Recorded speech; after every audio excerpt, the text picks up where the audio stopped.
नमस्कार, खबरों की खबर में आपका स्वागत है। राजस्थान में कांग्रेस की सरकार की उल्टी गिनती अब शुरू हो गई है, क्योंकि 15 अगस्त के बाद जैसे भारत को स्वतंत्रता दिवस मनाया जाएगा, उसके बाद कांग्रेस से मुक्ति के लिए राजस्थान तैयार होना शुरू हो जाएगा। जो स्थितियां अभी बन रही है उसके से ऐसा ही लगता है कि राजस्थान में कांग्रेस की सरकार बिल्कुल अस्थिर हो गई है और गहलोत को अब कोई विकल्प दिखाई नहीं पड़ रहा है, क्योंकि जैसे ही गवर्नर के साथ इनकी तनातनी खत्म हुई और राज्यपाल कलराज मिश्र ने विधानसभा सत्र बुलाने की मंजूरी दे दी, उसके बाद कांग्रेस के लोग पागल हो गए। उनको लगने लगा कि अब अगर सत्र बुलाया जा रहा है तो सत्र शुरू होने के साथ ही उनकी सरकार के लिए खतरा बढ़ जाएगा और सरकार गिरना लगभग तय है। और यही कारण है कि जैसे ही सत्र बुलाने की बात हुई और 14 अगस्त के बाद 14 अगस्त को सत्र बुलाने का समय निर्धारित किया गया,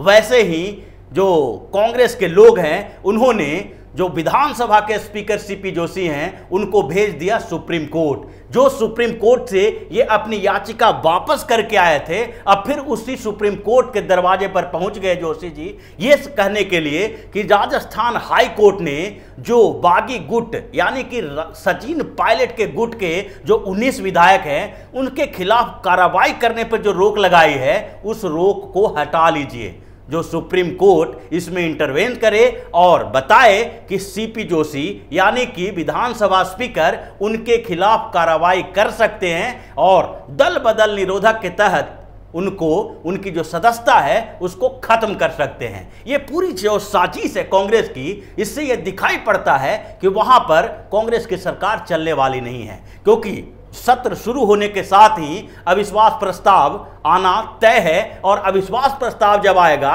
तो उससे पहले कांग्रेस चाहती है कि जो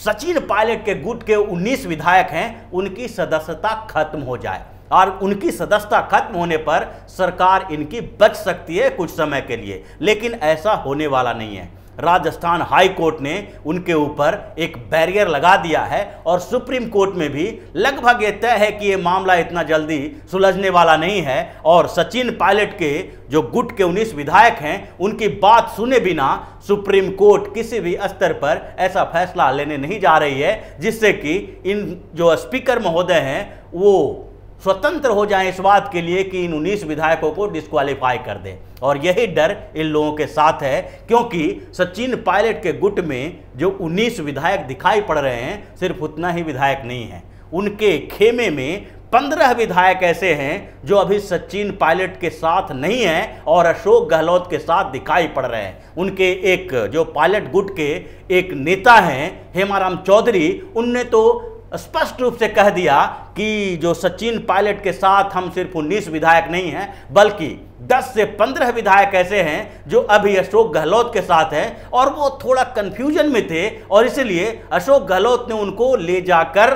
होटल में बंद करके रखा है। आखिरकार कांग्रेस की सरकार वहां पर है, पूरा प्रशासन कांग्रेस का है, पुलिस व्यवस्था का उपयोग कर रही है कांग्रेस, और यहां तक कि पुलिस ने अपने ही उप मुख्यमंत्री के ऊपर सेडिशन का चार्ज लगा दिया था। तो वो राज्य में विधायकों को होटल में बंद करके रखने की क्या जरूरत है? उन लोगों को स्वतंत्रता क्यों नहीं दी जा रही है? अपने अपने घरों में क्यों नहीं रखा जा रहा है? इसके पीछे का सबसे बड़ा कारण यही है कि राजस्थान में जो सरकार गिराने के लिए योजना बनाई गई है, उस योजना में कर्नाटक और मध्य प्रदेश की तरह की रणनीति नहीं है। उसमें स्पष्ट रूप से ये योजना पर काम किया जा रहा है कि राजस्थान के जो बागी गुट के विधायक हैं वो न तो इस्तीफा देंगे और न ही दल बदल निरोधक कानून के दायरे में आने के लायक कोई काम करेंगे। इसलिए सचिन पायलट कभी भी ये अभी तक नहीं बोले हैं कि हम कांग्रेस छोड़ चुके हैं या कांग्रेस से अलग होंगे या भारतीय जनता पार्टी ज्वाइन करने वाले हैं। उन्होंने स्पष्ट रूप से कहा है कि हमारी लड़ाई अशोक गहलोत के खिलाफ है, कांग्रेस में रह के ही कांग्रेस के खिलाफ लड़ाई लड़ेंगे। इसका मतलब है कि कांग्रेस में रह के अशोक गहलोत की सरकार को गिराएंगे, और सरकार गिराने के लिए सत्र शुरू होना जरूरी था, लेकिन उसके लिए भी जरूरी था कि कुछ समय दिया जाए। और गवर्नर कलराज मिश्र ने यही चीजें देखी कि किसी भी स्तर पर अचानक से सत्र क्यों बुलाया जाए, जबकि दूसरे राज्यों में जहां अविश्वास प्रस्ताव लाना हो या विश्वास मत हासिल करना हो, वहां पर यह मेंशन करके गवर्नर को भेजा जाता है कि हमें विश्वास मत प्राप्त करना है, इसीलिए विशेष सत्र बुलाया जाना चाहिए और वो अर्जेंट सिचुएशन है और इसलिए इस अर्जेंट सिचुएशन में आपको विशेष सत्र बुलाने की मंजूरी दी जानी चाहिए। लेकिन यहां पर ऐसा कुछ था नहीं और वो चाह रहे थे कि आनन फानन में 1-2 दिन के अंदर सत्र बुलाया जाए और उस सत्र में हम कुछ चर्चाएं करें और उस चर्चाओं के बीच हो सकता है कि जो कुछ विधेयक पेश किया जाए जो पहले से पेंडिंग पड़े हुए हैं और उस पर वोटिंग हो, व्हिप जारी हो और सचिन पायलट के जो 19 विधायक हैं वहां पर न उपस्थित होने के कारण उनके ऊपर आधार बन जाए, क्योंकि राजस्थान हाई कोर्ट ने भी यही कहा और सुप्रीम कोर्ट ने भी यही कहा कि अगर पार्टी नेतृत्व के खिलाफ सदन के बाहर आवाज उठाई जाती है तो उसमें एंटी डिफेक्शन लागू नहीं होता। यानी अगर पार्टी के अंदर रहते हुए कोई नेतृत्व के खिलाफ या पार्टी के खिलाफ कुछ बोलता भी है तो दल बदल निरोधक कानून के तहत उनकी सदस्यता को खत्म नहीं की जा सकती है। और यही चाहते थे ये कि आनन फानन में जब एक व्हिप जारी करके किसी विधेयक पर चर्चा हो और उसमें ये शामिल ना हो सचिन पायलट के गुट के 19 विधायक, तो उस समय ये लोग डिस्क्वालीफाई करने के दायरे में आ जाएंगे और स्पीकर ने अगर एक बार फैसला ले लिया तो उसके बाद सुप्रीम कोर्ट या हाई कोर्ट उस पर बहुत प्रश्न नहीं उठा सकती है। 10 शेड्यूल के जो स्पीकर के फैसले पर प्रश्न उठाना बहुत मुश्किल होता है और सुप्रीम कोर्ट पहले भी ये बात कह चुकी है। लेकिन जब तक ये 10 शेड्यूल के दायरे में आता ही नहीं है, जब उसी पर चर्चा होनी है, तो ऐसे में कोर्ट भी इसमें इंटरफेयर कर सकती है और राजस्थान हाई कोर्ट ने यही किया, सुप्रीम कोर्ट अब यही करने वाला है। तो ये स्थिति जो बन रही है 14 अगस्त की बाद, इसी से कांग्रेस के भीतर हड़कंप मचा हुआ है और ऐसा लगने लगा है कि कांग्रेस जैसे ही सत्र की शुरुआत होगी तो ये अपने विधायकों को होटल से बाहर निकाल के सत्र में भाग लेने के लिए बुलाएंगे।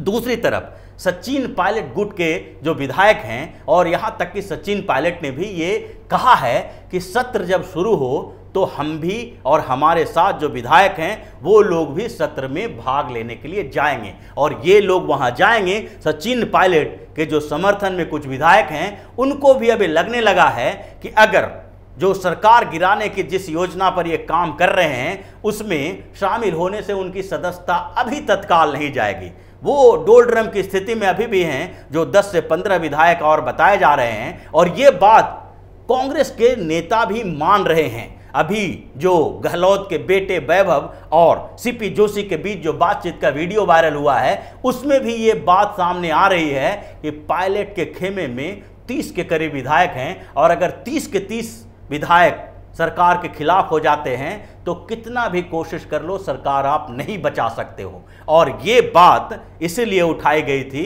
क्योंकि जैसे ही सचिन पायलट के कुछ समर्थक उनके साथ आए तो अशोक गहलोत ने सारे विधायकों की मीटिंग बुलाई और उन्हें एक होटल में जाकर बंद कर दिया, धमकी दी गई और उन लोगों को फिर बाहर से संपर्क करने का मौका ही नहीं मिला। और इसीलिए सत्र बुलाने की जो समय सीमा है उसको बढ़ाया जा रहा था कि कम से कम फ्रीडम सबको मिले और सब एक दूसरे के साथ आके सही फैसला ले सकें। तो ये स्थितियां जो 14 अगस्त वाली बन रही है और अगस्त में जो सत्र शुरू होगा उसके बाद लगभग ये तय है कि वहां पर अविश्वास मत लाया जाएगा और अविश्वास प्रस्ताव लाए जाने के बाद वहां जो कांग्रेस के बागी गुट के विधायक हैं वो इस्तीफा नहीं देंगे बल्कि गहलोत सरकार के खिलाफ वोट देंगे। अगर गहलोत सरकार के खिलाफ कांग्रेस के 30 विधायक या 25 विधायक भी वोट देते हैं तो कांग्रेस के लिए 101 की संख्या पूरा करना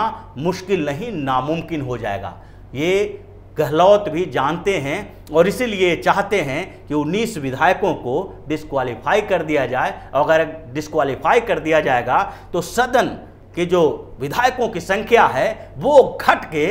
200 से 180 हो जाएगा और इसके कारण जो स्थितियां बनेगी उसमें हमें 90 विधायकों की जरूरत होगी और 90 विधायक हम पूरा कर लेंगे और इसके कारण हमारी सरकार चलती रहेगी। लेकिन ऐसा होने वाला नहीं है। वो डिस्क्वालीफाई नहीं होंगे तो 200 में इन्हें 101 विधायकों की जरूरत पड़ेगी और 101 विधायक संभव नहीं है जुटा पाना, जबकि इनके ही अपने विधायक इनके खिलाफ वोटिंग करेंगे। भाजपा अलग से है। बीएसपी ने राजस्थान हाईकोर्ट में भी एक रिट दायर की है और इस याचिका में यह बताया गया है कि हमारे जो विधायक हैं वो पार्टी छोड़कर कांग्रेस में गए नहीं थे, बल्कि उन्होंने पूरे राजस्थान यूनिट जो बीएसपी की यूनिट है उसका मर्जर किया है कांग्रेस के अंदर। और यही विवाद की एक बड़ी वजह बनी हुई है, क्योंकि अगर किसी राष्ट्रीय पार्टी का कोई स्टेट यूनिट किसी दूसरे पार्टी में विलय करना चाहता है तो वो